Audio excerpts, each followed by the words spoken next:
sejahtera, selamat malam semuanya Bapak Ibu.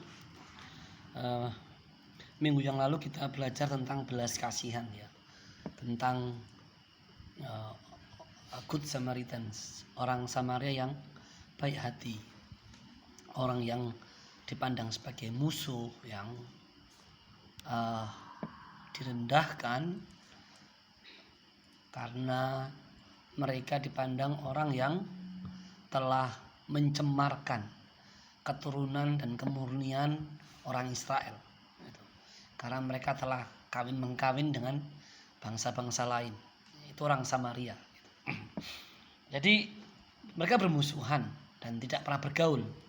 Kita baca di Yohanes 4 kemarin itu, ketika Yesus bertemu dengan perempuan Samaria, perempuan Samaria ini bilang apa? Bukankah kamu orang Yahudi? Mengapa engkau meminta kepadaku minum dari orang Samaria? Sebab selama ini orang Samaria dan orang Yahudi tidak saling bergaul. Tetapi belas kasihan itu justru datang dari orang Samaria ini, sekalipun dipandang musuh.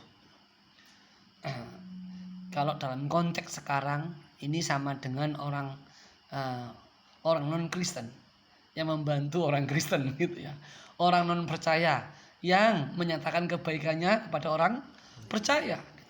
Dan jujur aja di luar sana ada orang yang demikian ya. Ada orang baik luar biasa. Dan saya bertemu dengan orang seperti ini. Nah, kalau kehidupan rohani kita tidak melebihi mereka, kita tidak punya belas kasihan jauh melebihi mereka, jadi apalah arti kehidupan percaya kita? Apalah artinya? Sampai kita punya satu kehidupan rohani berhiaskan belas kasihan yang melebihi orang di luar. Ya. Kemarin kita melihat orang Samaria ini memberikan anggurnya, minyaknya, dan tidak cukup di situ. Memberikan keledainya untuk ditumpangi, mengangkut orang yang sakit ini. Mungkin dia rela untuk berjalan karena keledainya harus dipakai untuk membawa orang Yahudi yang dipukul, yang sekarat ini. Dan tidak berhenti di situ. Belas kasihannya dia bahkan mengirim orang Yahudi ini yang selama ini memandangnya sebagai musuh, ya, dikirim ke tempat penginapan untuk dirawat. Dan tidak berhenti itu, dia membayar 2 dinar. Nah, Bapak Ibu, belajar dari situ kita melihat belas kasihan itu sangat penting di dalam Alkitab. Makanya Yesus mengatakan, yang ku kehendaki bukan persembahan, melainkan belas kasihan. Kita sibuk untuk meminta kolektor persembahan ini, persembahan itu. Tapi gereja, hamba-hamba Tuhannya tidak menyatakan belas kasihan. Maka kalau kualitas pemimpin rohani seperti itu, kita bisa mengerti ini gereja mau jadi apa. Tidak heran gereja hari ini menjadi satu gereja yang sangat egois, yang memikirkan dirinya sendiri. Susah untuk menemukan belas kasihan di tengah-tengah gereja sekarang. Sulit. Nah, sekarang ini ada wabah corona dan gereja sebagian besar, puji Tuhan, mereka berlomba-lomba untuk memberikan sembako, melakukan pelayanan kesehatan kepada masyarakat, puji Tuhan. Dan semoga ini didasari hati yang tulus, yang murni. Ya. Tetapi kalau kita lihat ke belakang, gereja itu sedikit menghabiskan uangnya untuk misi, sedikit sekali. Ya, untuk pelayanan sedikit. Gereja lebih banyak menghabiskan uangnya untuk gedung. Nah, jadi belas kasihannya di mana? Harusnya kan gereja itu hadir di tengah-tengah masyarakat. Harusnya gereja itu di tengah-tengah masyarakat, bukan masyarakat mencari gereja. Tidak sama sekali. Harusnya gereja dengan apa? Dengan menyatakan belas kasihan melalui misi itu kepada siapapun. Nah, kalau gereja ini atau komunitas ini atau jemaat ini tidak hidup rohaninya, tidak memiliki belas kasihan atau belas kasihannya di bawah rata-rata, Jangan pernah berharap orang akan tertarik dengan Injil Kerajaan Allah. Mari kita lihat di Matius 9, Bapak Ibu. Matius 9 ayat 13. Satu ayat ya.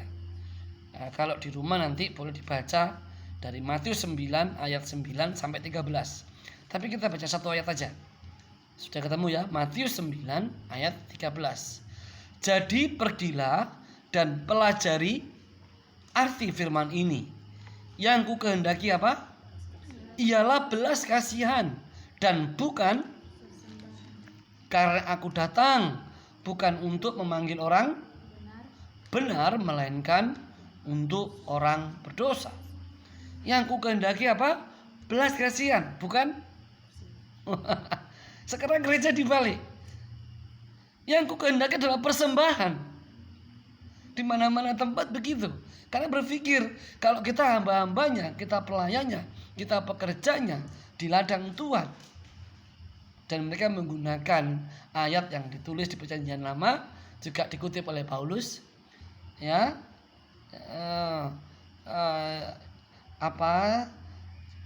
jangan manfaatkan lembu yang sedang mengirik, ya.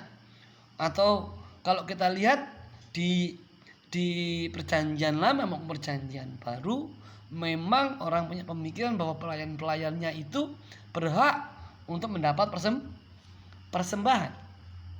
Itu pandangannya, ya kan? Jangan memberangus mulut lembu yang sedang mengirik, apa ya? Ya. Nah, saudara, dalam satu sisi tidak salah seorang hamba Tuhan itu menerima itu, ya, tidak salah, saya katakan. Saya tegaskan demikian. Tetapi ingat kita bahwa yang utama di mata Allah kita adalah apa? Yang ku kehendaki adalah belas kasihan, bukan persembahan. Artinya apa? Bahwa jikalau gerejanya itu belas kasihan menjadi ciri utama hidup rohaninya, saudara, orang tidak akan kekurangan dengan pemeliharaan Tuhan sama sekali. Tetapi kita sudah dipenuhi dengan rasa khawatir dulu. Khawatir dulu. Makanya yang digaung-gaungkan itu adalah persembahannya, bukan belas kasihannya. Nah, pertanyaan selanjutnya kita perlu bertanya begini. Mengapa Tuhan tidak menghendaki persembahan?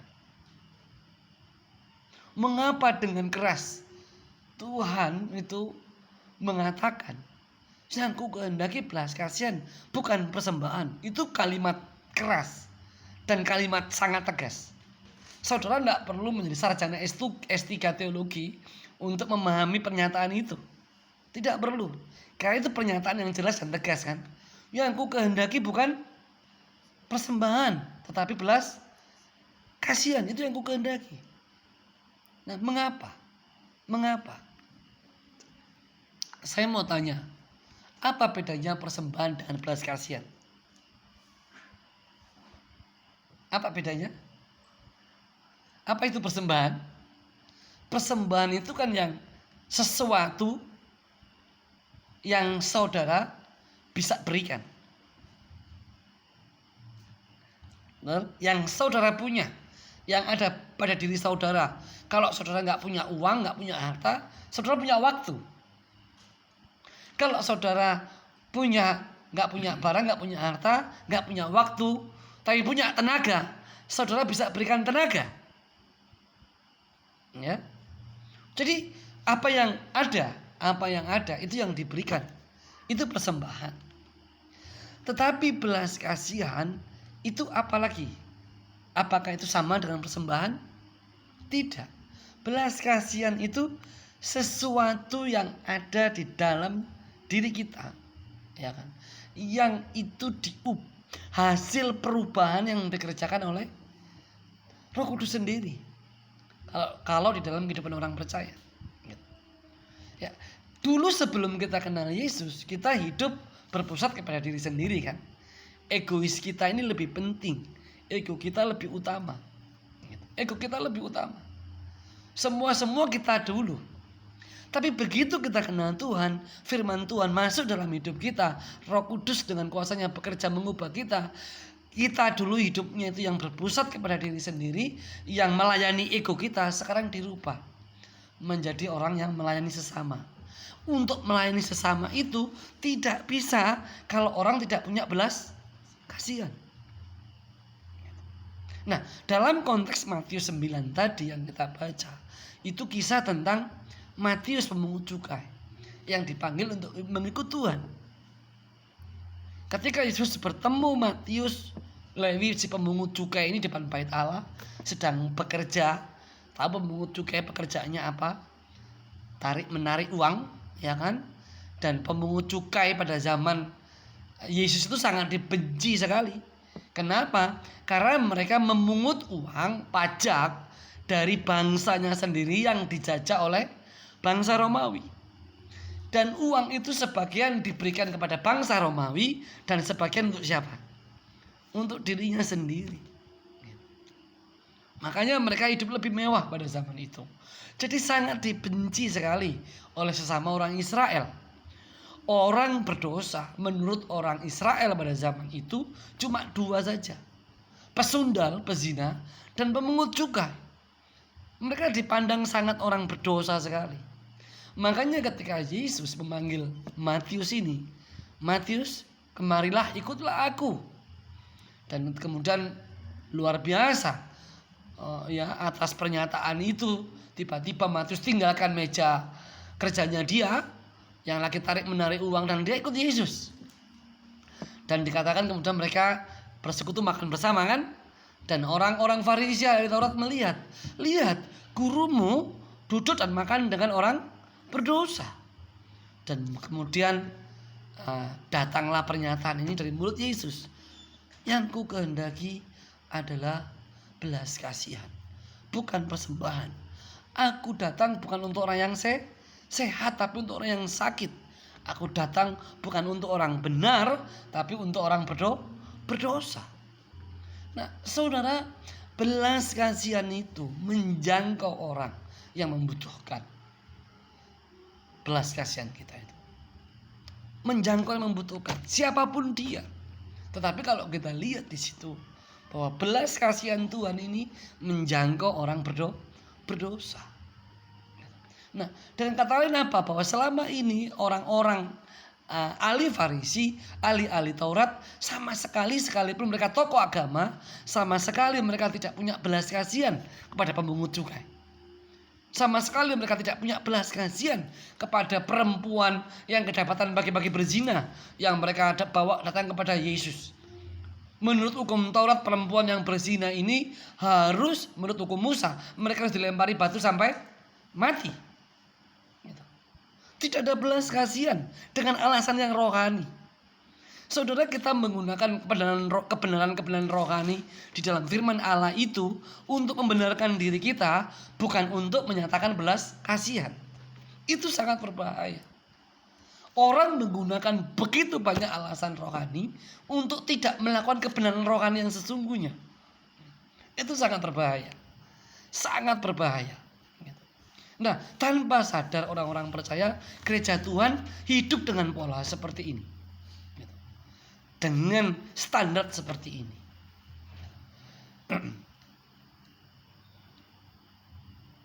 Saya membuktikan dengan keluarga saya. Sekian puluh tahun bersama dengan Tuhan. Ketika saya di Timor, istri mengandung 3 bulan, waktu itu bulan kelima kurang lebih. Kami tinggal di satu rumah cukup besar. Dan kami menampung 3 anak sekolah, SMA, 1 SMP, 2 SMA, 1 SMP, 1 asisten rumah tangga. Kami itu nggak punya uang, tapi punya asisten rumah tangga waktu itu. Karena ada anak perempuan dibuang keluarganya, dan dibuangnya unik karena dia dibuang diantar ke rumah kami. Kami nggak bisa lagi didik anak ini. Udahlah, ambil aja. Anaknya udah gadis, ya kan? Udah gadis lah, siap menikah juga lah. Jadi ada 4 orang Di rumah kami ada saya suami istri. Anak pertama belum lahir. Tetapi hampir setiap hari itu puluhan orang keluar masuk. Keluar masuk. Dan saudara tahu orang Timor itu kalau sudah sangat baik dengan kita, itu kita dipandang sebagai orang tua. Kita menjadi keluarganya sendiri. Ya kan? Bahkan mereka rela pasang badan menyerahkan kepala. Itu orang Timor. Karena begitu baiknya. Nah, karena dianggap keluarga, mereka keluar masuk, ya datang siang makan, nanti pergi lagi mereka kemana dengan aktivitasnya. Nanti malam balik lagi makan bersama dengan kami. Itu puluhan orang setiap hari. Kami tidak punya pekerjaan selain hanya memberitakan Injil kepada siapapun. Tidak punya gereja, tidak punya lembaga misi yang mengutus. Aneh sekali. Tapi kita dipelihara Tuhan. Karena saya hitung-hitung 1 bulan itu, kalau di Timor waktu itu saya bisa 1 kintal beras habis. Karena kalau orang Timor jangan samaan orang Batak ya. Orang Batak saudara lihat banyak enggak juga. Dalam suku saya lihat orang yang kuat makan 2 ya. Papua sama Timor itu kuat. Karena memang alamnya membentuk demikian. Alamnya kan alam keras mereka. Kering, kerontang. Kalau Papua kan bergunung-gunung, ya, jadi perlu energi banyak, gitu. Nah, itu gaya hidup mereka. Tetapi Tuhan pelihara. Nah, semakin kita menyatakan belas kasihan itu, mengalirkannya tanpa pernah berpikir, nanti dengan saya bagaimana, justru Tuhan itu menyatakan seluruh pemeliharaannya, segenap pemeliharaannya. Nah, kalau saya ketemu orang, saya kok begini Pak Rudia, saya kok begitu Pak Rudia, susah sekali saya begini ya. Saya bilang sederhana aja, hidupmu sudah dikuasai dan belas kasihan apa enggak? Kalau hidupmu dipenuhi dengan belas kasihan dan engkau mengalirkan belas kasihan itu kepada orang lain seluas-luasnya, Tuhan itu juga akan buka pintu-pintu surga. Saudara ingat Maliaki 3 ayat 10? Itu ayat hafalan. Karena kalau hari Minggu saudara lihat kotak persembahan, itu ada tulisannya Maliaki 3 ayat 10. Bawalah apa? 1/10. Persembahan 1/10 ke dalam rumahku supaya ada makanan di dalam rumahku. Ya kan? 1/10. 1/10. Nah, ujilah aku, maka aku akan membuka apa? Tingkap-tingkap langit kan? Ya kan? Sebaliknya kalau kamu nggak memberi 1/10, belalang pelahap akan apa? Datang. Wow, menakutkan sekali. Ya, dan ayat itu dipakai gereja entah untuk memberitakan kebenaran atau untuk menakut-nakuti. Bedanya tipis. Ya. Tetapi kita harus lihat sisi rohaninya ayat itu. Bahwa Tuhan keras demikian itu karena kerasnya bangsa Israel. Karena keras hatinya bangsa Israel yang tidak menunjukkan belas kasihan kepada hamba-hambanya, bahkan yang melayani Bait Allah. Tetapi gereja hari ini menyetir balik. Mereka sudah gemuk, sudah tambun, punya mobil mewah, punya tabungan ratusan juta, puluhan juta, masih menggunakan ayat itu lagi. Untuk siapa? Gitu. Untuk siapa? Gitu. Jadi Bapak Ibu, ada satu penyimpangan yang sangat luar biasa di dalam gereja hari ini. Gitu. Sampai kita mau menjadi orang-orang yang tulus hati, dibentuk Tuhan menjadi orang yang tulus hati, yang murni, bahwa kehidupan kami dipenuhi satu aja, belas kasihan. Sebab kalau hidup kita dikuasai dan dipenuhi oleh belas kasihan, apapun yang mengalir dari hidup kita ini pasti dari hasil ketulusan, kemurnian hati, bukan karena paksaan. Makanya kalau Bapak Ibu lihat dari dulu pelayanan kita itu, kita kan tidak mengizinkan kolektor diedarkan. Kenapa? Karena pertimbangannya karena dari orang-orang gereja kita dari dulu itu orang yang hidupnya jauh dari kata cukup, kata pas. Untuk hidup cukup aja nggak bisa. Iya kan? Nah sekarang kita dengan berani-beraninya mengedarkan kolektor. Ya. Dan saya ketemu orang tidak mau ke gereja itu berulang-ulang di sini. Karena apa Pak? Kami malu. Kami tidak mau ke gereja karena setiap kami ke gereja kolektor berjalan, kami nggak punya apa-apa yang diberikan. Kalau mereka tidak mau ke gereja hanya karena kolektor dan kolektor menjadi penghalang, ya kita hilangkan kolektor. Kita rubah sekarang. Siapapun yang ke gereja kita layani, kita nyatakan belas kasihan kita. Kita kunjungi, kita doakan. Ya, kita lihat apa yang mendesak yang mereka butuhkan. Supaya mereka melihat bahwa Injil disampaikan dengan semangat rohani yang total berbeda dengan prinsip-prinsip duniawi. Bapak Ibu yang terkasih dalam Tuhan, itulah belas kasihan. Saya berdoa ini menjadi ciri utama kita. Kalau kita melihat kanan kiri kita, ya dalam kebutuhan, dalam kekurangan, jangan pernah tahan. Apapun yang engkau punya, kalau engkau nggak punya uang, beras. Kalau nggak punya berasmu, tenagamu. Kalau nggak punya tenagamu, waktumu. Kamu sediakan untuk orang-orang seperti ini. Apapun yang kita bisa beri, yang didasari oleh belas kasihan, kita beri kepada orang-orang di sekitar kita. Di sekitar kita. Dengan cara itu, Injil Kerajaan Allah semakin diberitakan. Tuhan memberkati.